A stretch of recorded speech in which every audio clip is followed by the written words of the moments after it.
Now it's on, I heard it. Good morning, Eddy County. I'm in Carlsbad, New Mexico. Our state representatives and our city officials and our county commissioners are failing to address this. But they'll come into your backyard and tell you what you can have and what you can't have. Now that is trespassing and invading your privacy. And they say that 3014.6 protects them. No, it doesn't.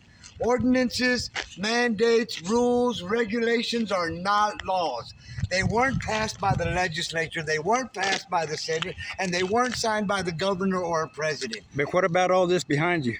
Brother, I got to tell you, this right here is worse than anywhere on anybody's property, private property, mind you, anywhere in town. But this is not private property. This is private property. Well, then why are we standing right here in public access? Because this is the alley and this is private, this is public property. But there's nothing to stop me from going over here. Look. What if I climbed on top of this and fell off of it? Who would be responsible for that? The city would. You would. No, the city would. I would blame the city for it, for not making them clean it up like they try to do you. Or put up a fence? Like they try to do Miss Northcutt, like they tried to do Miss Teresa, like they tried to do Miss Nesbitt. And then they seized her property and sold it.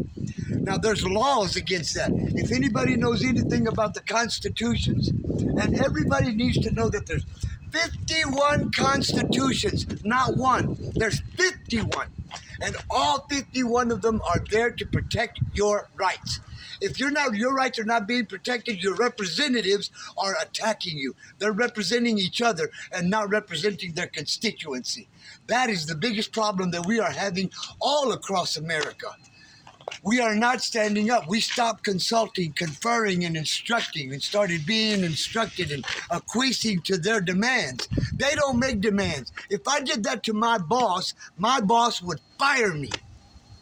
But they're in control. They rule. Yeah, because nobody knows what their rights are. Everybody is doing whatever they want in that chamber, in that council chamber. When I filed my civil action complaint, it wasn't about this. It wasn't about this stuff right here, downtown, mind you. This is at their front door. So where do they get the authority to rule over people? It's presumed authority.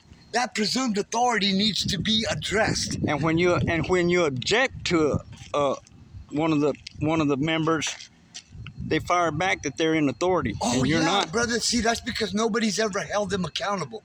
They assumed that their authority and everybody's acquiescing business to them. My backyard they have no business at my house unless they can articulate an article or statute as to a crime I committed. They are not allowed to make contact, mind you. They can't come to you and ask you, hey, let me see your ID. I need to write you a ticket because you got 2 tires in your front yard. They can't do that. That's a crime. That's abuse of power. So why do they lock up the water and the electricity? Because they don't know that there's a utility law in Chapter 30. In the Criminal Code of New Mexico, Chapter 30, there's a utility law. You cannot cut somebody off just like that. I can understand them cutting them off after 3 or 4 months of them not paying their bill. They make the laws, though, brother. They do not make the laws. The legislature makes the laws. The Senate confirms that law. The governor or the president signs that into law and makes it law. Exactly like House Bill 560. House Bill 560 says you have to be convicted of a crime before anybody can file forfeiture papers on private property. So how are they able to tear down, put liens on these people's property, and then send them a bill? And 14th Amendment rights. And they turn into criminal offenses according to CFR 15, CFR 18, CFR 25. They turn into criminal offenses. Those are federal regulations. So then I become the criminal, according to them. Criminal. They turn you in that one little group of people, 8 or 9 or 10 people are becoming violators of the RICO Act. The RICO Act is clear. where people get together and start enforcing their own rules and their own regulations that are contrary to your civil rights. When you go down there and you fill that little oval on that ballot, those people are swearing. They are signing a trust indenture. That trust indenture protects two charters, not one. It protects two charters. The United States Constitution and the state in which you reside has a constitution too.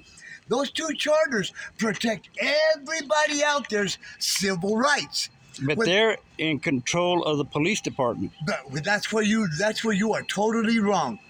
See, because the chief of police also took an oath, and so did every police officer out there took an oath. If you go to your police chief, and he tries to presume that authority on you in violation of his oath, he has committed a crime.